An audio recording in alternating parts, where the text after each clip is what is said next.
Bismillah, alhamdulillah, salatu wassalam ala rasulillah wa ala alihi wa sahbihi wa man wala.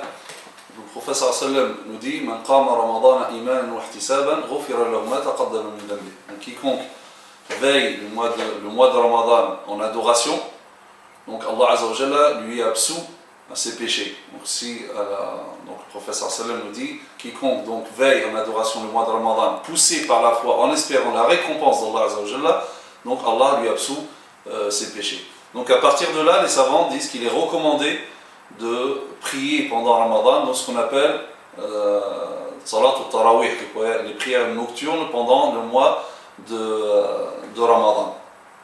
Alors pour la majorité, c'est un acte recommandé et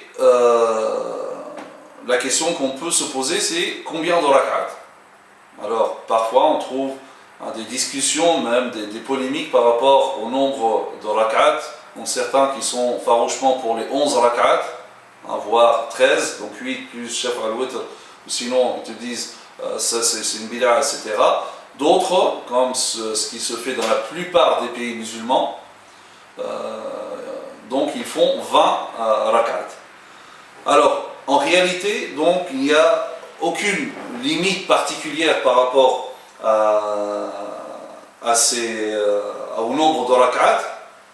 Par exemple, Ibn Hajar al-Asqalani dans son livre Fath al-Bari, il cite que du temps où Omar ibn Abdel Aziz était le gouverneur à Médine, les gens à Médine, dans la mosquée du prophète sallam, ils faisaient 36 rak'at, plus le shafa ou le witr.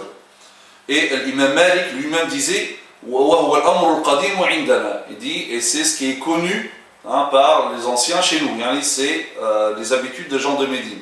Et l'imam Shafi'i disait également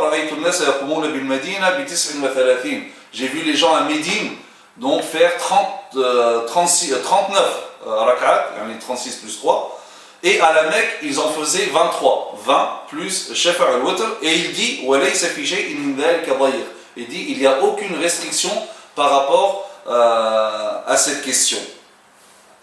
Et également, donc Ibn Taymiyyah disait la même chose. Il dit qu'il est établi que Ubay ibn Ka'b, donc le premier qui a dirigé Tarawih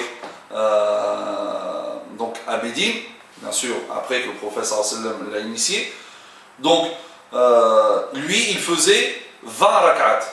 Et Ibn Taymiyyah dit que tous les compagnons donc étaient là et personne n'a réprouvé ceci, c'est-à-dire qu'ils étaient tous d'accord. Ibn Taymiyyah qui dit toujours, il dit d'autres ont préféré faire 39 rak'at conformément à l'habitude des gens de Médine. Et donc c'est-à-dire qu'il n'y a aucune restriction en matière de tarawih, de nombre, donc ça n'a pas de sens de vouloir imposer, par exemple, 11 rak'at uniquement, du fait que Aïcha radhiyallahu anha disait que le prophète sallam, dans sa prière nocturne, il ne dépassait jamais les 11 rak'at. Mais cela ne veut pas dire que plus c'est interdit, et d'ailleurs, regardez, les compagnons ont compris cela, et le monde musulman, à partir même de Salaf al-Salah, donc pendant les 3 premières générations. Et donc c'est pour cela qu'en fait, la longueur, ou bien le nombre de rak'at dépend de la longueur de la récitation. Comme disait Ibn Taymiyyah ou d'autres, même l'imam Shafi'i dit aussi la même chose dans ce sens-là, c'est que lorsque la récitation est longue, donc ils vont faire moins de rak'at. Et si la récitation est courte, donc ils vont faire plus de rak'at. C'est-à-dire qu'en général, donc la quantité est la même de lecture par soirée, sauf que, par exemple, ces deux hizb, on va les diviser en 20 rak'at, ou bien on va les diviser en 8 rak'at. Et d'ailleurs, Ibn Taymiyyah conclut en disant que quiconque croit que les prières, donc Tarawih pendant Ramadan, sont limitées à un nombre précis du prophète sallallahu alayhi wa sallam, de manière à ne rien rajouter ni diminuer, faqad akhta, il est dans l'erreur. Donc, c'est à chaque mosquée, comme j'ai dit, la majorité, ils font 20 rak'at de nos jours, il n'y a plus les 36 comme faisait Médine à l'époque.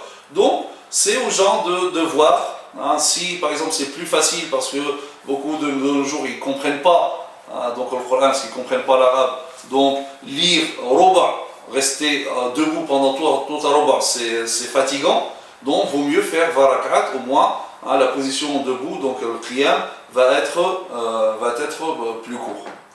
Donc, mais, comme je dis, ça n'a pas de sens de vouloir imposer à tout prix les 11 rak'at.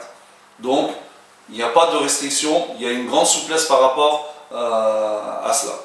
وسبحانك اللهم وبحمدك نشهد ان لا اله الا انت نستغفرك ونتوب اليك وصلى اللهم على سيدنا محمد وعلى اله وصحبه وسلم تسليما والسلام عليكم ورحمه الله وبركاته.